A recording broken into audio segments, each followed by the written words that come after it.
Olá, hoje é dia 7 de setembro e eu tenho o prazer de estar recebendo aqui a Irene Gartotti, uma amiga de muitos anos, e nós vamos falar um pouco sobre a nossa trajetória da psicologia, da psicoterapia, dos nossos cursos e aperfeiçoamentos que a gente fez nesse longo período que nós já temos. Então eu queria assim, no primeiro momento, perguntar para a Irene, né? Onde você se formou? Quanto tempo faz isso? Pois é um prazer estar aqui, sendo sua convidada, recebendo nesse lugar tão acolhedor. E assim, nossa trajetória é bastante longa, né? Eu comecei a cursar a psicologia na PUC. Só que, como a PUC era o período integral e você tinha que optar ou clínica, ou educacional, ou organizacional, eu queria sair formada nas três. Então, eu me transferi para metodista, lá em Rua de Ramos, que foi um caos para chegar, mas foi maravilhoso. Porque eu entrava às 7h15 da manhã, morava no Alto da Lapa, atravessava São Paulo. Nossa! Mas deu tudo certo, fiz a área clínica, fiz a área educacional, estágio e a organizacional. Então, eu me sinto assim muito grata a ter tido essa ousadia de ter ido, né? De ter a coragem, acordava super cedo, mas quando a gente é jovem, tudo pode. E aí eu tinha um carro também, que meu pai havia me dado, então isso facilitava. E aí, quando eu estava no 4º ano, eu arrumei um emprego na Fábrica de Móveis Brasil. Olha isso! E como psicóloga, eu instalei, ainda não psicóloga, mas estava já formando, né? Era um estágio, né? Mas me deram um departamento para eu formar o RH. Nossa! Então eu passava de manhã na faculdade, eu saía de lá, eu ia para o trabalho, voltava para terminar a noite. Meu Deus! 2 vezes durante o dia? 2 vezes. E à noite saía 11 e pouco. Mas foi muito bom, porque meu pai trabalhava na Mercedes, que era uma Sofúndio, que depois virou Mercedes. Eu também fiz estágio lá. Olha! Então olha eu fui só. aprendendo a montar fichas, porque naquela época não tinha essa história nem de celular, nem de e-mail, era demorando, né, na época. Mas foi muito bom. E de sábado eu fazia o estágio educacional. E quando eu estava no último ano da psicologia, eu comecei a fazer a formação em psicodrama. Olha, lá atrás já tinha a ideia de que podia fazer o psicodrama, Drama. que hoje você usa com maestria quando faz a constelação. Eu acho que assim, o psicodrama é diferente da constelação. Sim. Mas ele agrega. Ele não agrega. tenha dúvida. Sim. Aí me formei no psicodrama e passei num concurso para ser ego-auxiliar da minha professora do SEDES, que era a Erialde Silva Fonseca, que é viva. Nossa. Que acabou de lançar um livro, inclusive. E aí eu fui trabalhar com ela na parte corporal, dando aula no SEDES. Olha como isso. ego auxiliar. Quer dizer, o corpo sempre esteve me acompanhando, né? E aí eu fui fazer a formação em Jung, que também complementou, e fui estudando, fazendo formações. Assim, fiz muitas especializações. Fiz a calatonia com o Sandor, que a gente se conhece também, né? Nós somos um pouco parceira, antiga Sim. daí, né? E além disso, eu fui muito também para a linha corporal. Então, eu fiz especialização, sou supervisora de CBT em bioenergética, tenho certificado internacional, e biossíntese. Além disso, aí eu comecei a fazer outras formações que a gente está sempre estudando, né? Não para nunca. Não. Isso é uma coisa que eu sinto que é a nossa vontade de estar aprendendo, agregando para nós e para os outros, porque Sim. quando você faz, né? Quando você se trabalha, você está Trabalhando para o Sim, outro, né? Sim.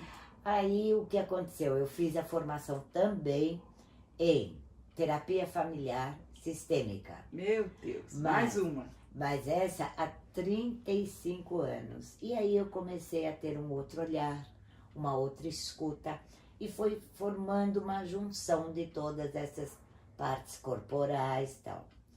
Isso muito antes de eu conhecer o Bert Hellinger com as constelações. Quando eu conheci o Bert Hellinger, que ele veio a primeira vez ao Brasil, que foi no Rio de Janeiro, aí eu olhei e falei, é isso que eu quero fazer agora. Por quê? Com as constelações, eu fiz uma junção da minha leitura corporal, de todo esse aprendizado e de toda a nossa vivência também, né? Sim. Porque sim. há 46 anos eu trabalho em consultório, em clínica. 46 anos. É. Só. Pouquinho, né?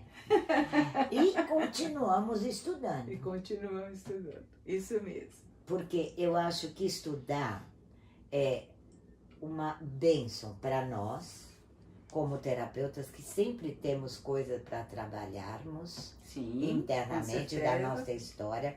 Sempre aparece mais uma casquinha para ser vista e para ser olhada. É como uma cebola. Sim. E, além disso, a gente também tem que se reciclar e atualizar-se. Muito bom. Que eu acho isso fundamental na vida. Sim, sim. E assim, nós temos uma trajetória, né, Rai, muito parecida. Muito. Eu vou falar um pouquinho daqui a pouco. E assim, eu acho que é uma comunhão, né? Sim. Quando a gente pode estar com parceira que também tem uma história Sim, de sim. vida e de trajetória, né, de trabalho. E hoje eu trabalho de uma forma sistêmica, corporal, fazendo constelações e atendimentos individuais no meu consultório. Ou seja, trabalha em grupos e trabalha individual. Sim. E trabalha, se preciso, casais e tudo mais. Casais, famílias. Família. Né, também. Sim. E mesmo casais, muitas vezes, que tem algum conflito, e às vezes casais, eu tenho muita procura mesmo para separação. Sim. Pra Antes separar. de separar, fazer um alinhamento para isso. Para né? ter uma separação mais confortável, diria, né? Sim. Menos com conflitos, principalmente em relação a filhos. Sim. Porque eu acho todos isso têm. muito bom. Porque tem que estar bem claro a separação que é homem e mulher e não a família. Exatamente. Porque filho não tem separação. Não, não existe porque é sempre. Exatamente. Agora, homem e mulher, sim, né? Às vezes o amor termina, mas a amizade fica. Às vezes Consideração. o respeito. Sim. Porque a gente muda mesmo, né? As famílias hoje mudaram muito. Antigamente ficava-se, né? Era uma crença de ter que ficar no casamento. Hoje em dia as pessoas se reavaliam e o mais importante é ser feliz. Sim, de outra forma. E respeitosamente. Isso mesmo, com certeza. Agora fala um pouquinho de você. Vou falar de mim um pouco. Eu sou do interior, né? Eu nasci em Lucélia e vim para São Paulo em 71. E, na verdade, assim, foi um período muito difícil, porque meus pais tinham praticamente perdido tudo no interior. A ideia deles era vir para uma cidade maior, porque nós somos em 5 irmãos. E a minha irmã mais velha já estava aqui, a outra estava casando no interior e viria para cá também. Ele queria ficar com a família junto. E isso não foi possível. Então, acabou que eu vim para cá, junto com meu irmão. Eu sou a caçula, né, da família. Então, eu tive que trabalhar, me sustentar com 17 anos, coisa que eu nunca tinha feito na minha vida, né? Então, eu acabei, felizmente, né, podendo trabalhar, sim, como vendedora de óculos na fotótica. Olha só! E aí eu comecei a ver, achava que ia fazer ortótica, alguma coisa nesse sentido, porque naquilo que você está mais próximo, você começa a se identificar. Aham. Mas alguma coisa me chamava para fazer letras. E eu fiz 2 anos de letras, e lá atrás, na faculdade, na Paulista, né? Uhum. E eu tive um professor que numa época difícil, como eu estou dizendo, minha irmã ia casar e eu fui morar, felizmente, com a Yaya, Maria das Graças Magum de Andrade. Eu tenho a psicologia porque eu fui morar com essa professora da PUC. Eu não tinha ideia do que era psicologia e em casa tinha as discussões de caso, né? E eu ficava encantada, como que pode saber do interior da vida das pessoas e quanto isso influencia. Então eu mudei, né, de letras e fui fazer psicologia. E aí entrei na Unip, né? Eu sou da 2ª turma da Unip, né? Eu me formei em 80, né? E também, nessa época, eu perdi a minha mãe e eu tive o meu filho. E tive a formação da faculdade. Então, foi tudo junto, né? Numa outra organização para a minha vida, né? E na Unip, eu fui coordenadora também, coordenadora não, eu fui assistente da Diva Ferro, que é uma referência na minha vida, na área de crianças excepcionais, que naquele tempo, especiais agora e de outra forma. Eu amei fazer psicologia, né? Então, quando eu terminei, fui fazer estágio na Oficina Brigada de Trabalho da Liga Israelita Feminina do Brasil, e lá eu sentia que aquelas pessoas doentes mentais, né, e deficientes, que era isso a população, precisava de algo muito diferente que não estava sendo feito ali. E aí acabei, através de uma amiga, né, porque a gente é uma rede, né? Sim. Através de uma amiga que morou aqui no meu prédio, muito querida, me falou de um psiquiatra no Rio de Janeiro, que ele tinha uns trabalhos muito diferentes, justamente com doentes mentais gravíssimos, né? Bom, resumindo a história, eu fui parar na Nise da Silveira, dentro do Hospital Dom Pedro II, e vi tudo aquilo, e Jung, que eu não conhecia. Então teve uma proposta desse psiquiatra de me mostrar toda uma patologia através dos desenhos. Fiquei encantadíssima com tudo isso, voltei para São Paulo e a primeira coisa que eu fui fazer foi procurar Jung, né? Trabalhos de Jung. E aí entrei justamente com o Dr. Sandor Peto. Ele foi meu terapeuta, meu supervisor, meu professor, foi tudo, né? Eu também. No meu começo da minha vida, vamos dizer assim. E aí eu gostei muito, né? A calatonia eu uso até hoje, os trabalhos corporais estão sempre presentes, né? Eu dou cursos de técnicas de trabalhos corporais, né? Eu aprendi tudo isso e uso. Então, essa formação foi caminhando. Os meus filhos eu quis e eles fizeram toda a escola da antroposofia, então eu conheço muito sobre antroposofia. Fui estudar também lá com Rudolf Lanz, naquele tempo, Dona Mariane, né? A pedagogia Waldorf, a alimentação natural, tudo que existe hoje, que está aí sem agrotóxico, tudo eu já comprava lá da própria fazenda da Demétria e vinha aqui na minha casa, tudo muito gostoso, né? Então, essa formação de Jung e corpo eu fiz lá e fiz também com a Maria Zélia, dentro da Sociedade Brasileira de Psicologia Analítica, a formação toda de mitologia grega, que eu conheço bastante e dou aulas disso também, sobre o feminino, as deusas e a mulher, eu gosto muito de falar sobre isso, né? Então, as especializações foram acontecendo, que nem você está falando, eu sempre fui muito curiosa de estudar e pesquisar. Acho que a gente tem sempre que aprofundar naquilo que você está começando a olhar. Então, lá pelas tantas, comecei a dar aulas na Unip. Então, eu sou lá do tempo quando existia uma clínica da Unip, e lá dentro dessa clínica eu coloquei, junto com o Dr. Sandro, que me ajudou muito, toda a formação para os alunos, né? E aí, o que aconteceu? Eu dava o curso de todas, integração fisiopsíquica, que era isso que chamava, e tinha muitas supervisões. E dentro dessas supervisões para aluno de último ano, eu fui fazer fiquei 5 anos dentro dos sanatorinhos, que agora nem existe mais, né? E dentro dos sanatorinhos eu comecei a atender pacientes coronarianos. E o meu mestrado é uma terapia de grupo para pacientes coronarianos com corpo, Jung corpo, que é uma coisa que não existe. Quando eu fiz esse mestrado, as pessoas falavam assim, como assim? Jung corpo em grupo? Eu falei, Jung corpo em grupo. E dá muito certo, tudo isso dá muito certo.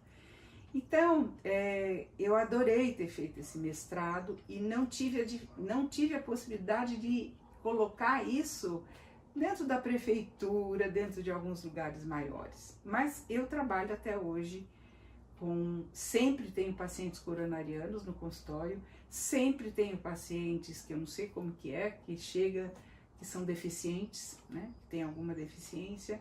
Então, tudo isso é resgatado para nós, né? Porque eu acho que a nossa alma também tem essa coordenação com os nossos pacientes todos. Com certeza. Né? Então, é isso que eu percebo muito. E aí, assim, em 99, em 2000, eu fiz a defesa do mestrado e eu tenho hoje 4 livros, eu quero falar deles aqui um pouquinho. O meu primeiro livro. Falar dos livros então, esse é o primeiro livro do mestrado, que tem todo, eu estou querendo mexer nele outra vez. E na pandemia, por nós termos passado esse período tão crítico de mortes, de perdas, de deficiências todas na parte de saúde, porque a pessoa entrava no hospital e saía morta, eu fiquei muito tocada com tudo isso e comecei a fazer várias lives falando de luto, de perdas e tudo mais, porque eu já tinha dado e dou palestras sobre isso. E em 2020 eu já tinha escrito um livro em 1999 de orações e preces, quando eu fiquei doente com retocolite ulcerativa, porque tive todo um período muito difícil, tinha que fazer a defesa do meu mestrado e tinha também todo um histórico da minha família, do meu ex-marido, e aí as coisas ficaram bem difíceis. Mas eu fui agraciada, eu digo isso, não só com aquele começo que eu tinha ido lá fazer a faculdade de letras, eu sou escritora, né? Eu escrevi um livro de orações e preces, junto com o mestrado, com essa coisa toda. Quando nós temos uma crise, se você pode tirar fruto dessa crise, ela te traz aí uma abertura para um outro canal inteiro da sua vida. E aí vieram as minhas pinturas, vieram os livros, vieram as esculturas. Eu tenho muitas esculturas, pinturas e muita coisa para ainda lançar. E aí, eu sou uma artista e poeta. E aí em 2020 eu fiz uma reforma no meu apartamento, pintamos tudo isso aqui e eu descobri esses livros e lancei esse livro de orações e preces. Essa capa é minha e esse fundo também é meu. Muito lindo. Pinturas, né? E em 2021, ainda dando supervisão para alunos e tudo mais, acompanhando em TCC e a gente vê todas as pesquisas, uma aluna me disse, professora, a senhora já trabalhou com pessoas de câncer, com processos paliativos? Eu falei, olha, eu acompanhei sim, não só integrativos, paliativos, e aí eu resolvi chamar alguns ex-alunos e algumas pessoas queridas que eu tenho, e a gente lançou esse outro livro aqui, que talvez o ano que vem a gente faça um congresso de cuidados integrativos e paliativos. Tudo sobre como dar as más notícias, a ética, a questão da morte, porque a gente precisa Eu disso. esqueci de falar. É. Eu fui convidada pela Sim. Meg Creighton como aluna, ganhei o curso Sim. que fundou o Cora. Nossa, olha isso. E aí eu trabalhei anos e anos com pacientes com câncer. E assim, foi uma época da minha vida, como a gente quando está aberta para algo, chega os pacientes. Trabalhei anos e anos com pessoas ou terminais ou não. Um trabalho muito difícil, sim, muito acolhedor, mas muito difícil como é lidar com a escolha do paciente que ele escolhe morrer, né? Sim, muitas vezes. Sim. Mas foi de uma riqueza muito grande. Nessa época, eu já tinha consultório ali nos Jardins, na Luiz Coelho, com a Doc Lobo. E assim, eu fui ficando tão magra, mas tão magra, e eu não me dei conta de que o quanto eu estava doando e assim, como as coisas estavam. Eu juntava o corporal e também todo o treinamento que nós recebemos da Meg Creighton, que é de Palo Alto, né? E o treinamento, o livro do Simon. Sim. E assim, foi um trabalho da minha vida muito precioso, muito.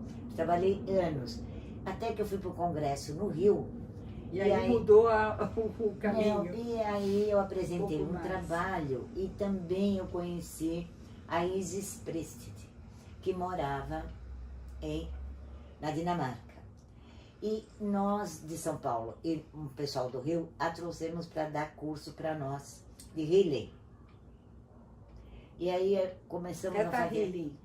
Não é Tetra. Não é, a healing mesmo. Healing outra mesmo. coisa, não é? Não é o Tetra, coisa. não, é a Healing mesmo. E com isso, foi uma coisa assim que, como muda o campo, né, da vida.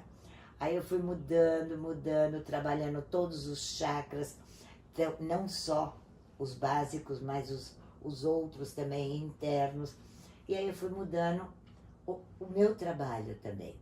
Aí cheguei para a Meg, né, conversei com ela, que a função era você trabalhar determinado tempo como doação para o Cora, pela troca do curso ganho, que era muito caro.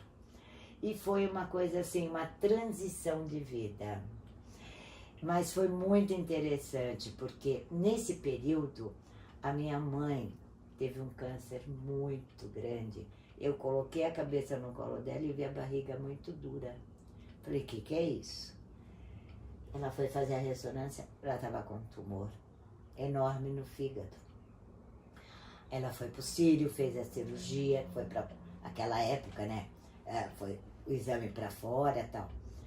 Era um bebê, 2,5 kg. Nossa! E ela sobreviveu. E nessa noite, o doutor Eugênio, que era o bambambam do Sírio, falou, mas eu sou filha única. Então, era comigo e com meu pai que tinha que falar. Aí me chamou no corredor e falou, vai ser muito difícil. E nessa noite, eu apliquei tudo o que eu aprendi do meu curso do Cora, com a minha mãe. Que é precioso, né? Você preciosíssimo, preciosíssimo. Que é meditação, que é você com a mentalização, imaginação. Bom, a cirurgia foi um sucesso. Que a gente também pode, isso é importante a gente falar, viu, o que você está dizendo. Acompanhar o paciente no momento que ele está fazendo uma cirurgia, ou ele está dando à luz, qualquer momento que seja muito importante e é preciso ser visto, né? Eu faço muitas orações. Acolhido também. Acolhido. Acolhido. Porque a gente sabe da importância que a oração tem, Sim. que a meditação tem. E a potência que tem. A potência que tem. Bom, é verdade. concluindo, ela fez, a cirurgia foi maravilhosa. Depois de não sei quanto tempo, 15 anos, voltou. Aí eu tinha uma clínica no Pacaembu, com 13 médicos do HC. Aí o Dr. Baquela conseguiu para minha mãe no HC, foi operada, a cirurgia foi enorme e minha mãe viveu até 91 anos. Nossa! Então, é isso que você está dizendo. A meditação, a visualização, a fé, tudo que a sua mentalização das suas células, né, curativas, que nós temos memórias, né, sim, celulares. Sim. Como isso é importante para qualquer cura, de qualquer sintoma, de qualquer doença. E como é importante nós acolhermos e acompanhar os sim, nossos pacientes. Sim. Eu vou no hospital, vou na maternidade, se precisar é chamar que eu estou disponível. Faço a mesma coisa, acompanhar, porque a responsabilidade é grande que a gente tem. Muito. Porque um paciente, ele vai, com certeza, né, traz o outro, e a gente tem uma rede de comunicação, porque o paciente, para chegar no consultório, ele tem que ter com a clareza da confiança. Confiança. A confiança é o básico. E vai, com certeza, você vai dar a mão para esse paciente, vai caminhar junto. Então, você com a família também. A família. A família também precisa de muito apoio e suporte, né? Terapeutas. Agora, eu acho que você tocou num ponto muito importante, porque com a internet, com toda essa Instagram, tarará, como as pessoas precisam ir pesquisar o profissional que vai entregar a sua vida e sua alma. Porque tem muita venda. E muita gente que não é psicoterapeuta, nem psicólogo, nem psiquiatra. Se torna, faz um cursinho e se põe vendendo. Então, você vai a um dentista, pesquise, você vai para um médico, pesquise, vai para um psicólogo, também pesquise. É fundamental você saber e ter essa tranquilidade, porque a gente está sempre estudando e aprendendo. Cada paciente é único e ele traz uma história completamente diferente sempre. E a importância da gente estar de mãos dadas com este outro que está chegando e saber o que ele necessita. Sim. E se você não tiver a formação e informação e a busca, você não vai atender. E o trabalho, né, multidisciplinar, como Sim, isso é importante. Saber que você às vezes não chega na necessidade total, vamos conversar com outro paciente, vamos conversar com outro terapeuta, com médico. Com os médicos também, que estão cuidando desse todo, né, desse paciente. E respeitar também a decisão da escolha, né, desse paciente, do que ele quer. Que muitas vezes você vai interferir, mas a escolha dele. Né? E com muito respeito e sem julgamento. Sim. Porque cada um tem o direito de escolher como quer e da forma que quer se tratar. Sim.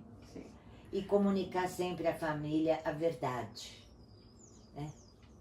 É a principal. A verdade com respeito. Olha, algumas palavras são, acho que, fundamentais. Ética, cuidado, acolhimento, respeito. Para mim são palavras assim do dia a dia. No meu trabalho e na minha vida também.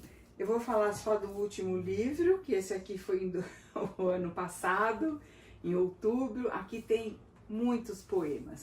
Bom, eu escrevi 3 livros. Olha isso. O Toques da Alma, que é um livro baseado, eu e mais 9 autores, só de exercícios sistêmicos, que é assim, maravilhoso. Nós ficamos 2 anos elaborando a equipe, um ajudando o outro na melhor forma, na melhor linguagem, melhor fala. E junto com o meu marido, que faleceu, que é um dos pioneiros da psicologia, Efraim Rojas Bocalandro, que é da PUC, Sim. junto com a doutora Matilde Neder, né? Que está viva e forte. Ele já se foi. Ele já se Mas, assim, ele colaborou muito com a psicologia. Nós dois, e eu fiz a capa também, desse livro, Caleidoscópio Psicológico. Sim. E eu e ele escrevemos um livro para o nosso neto que se chama Potoco Cacá.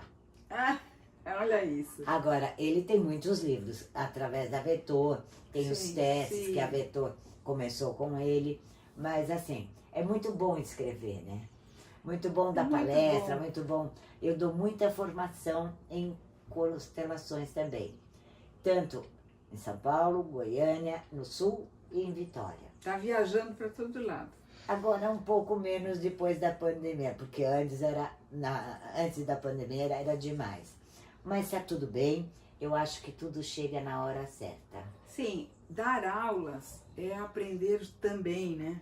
Eu também fiquei muitos anos na Unip, já dei aula também no Cogiar da PUC, já dei aula na Bahia, no Instituto Jungiano da Bahia, viajava para lá para fazer toda a formação do mestrado em Jung com as pessoas de lá, né?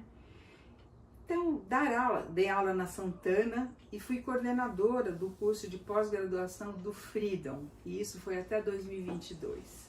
Atualmente eu quero o meu consultório continuar dando cursos, palestras e livros. É isso. Nós vamos fazer muito obrigada. Nós vamos fazer muitas coisas juntas ainda. Vamos, porque a gente tem uma trajetória muito bem parecida. Muito parecida. Muito parecida.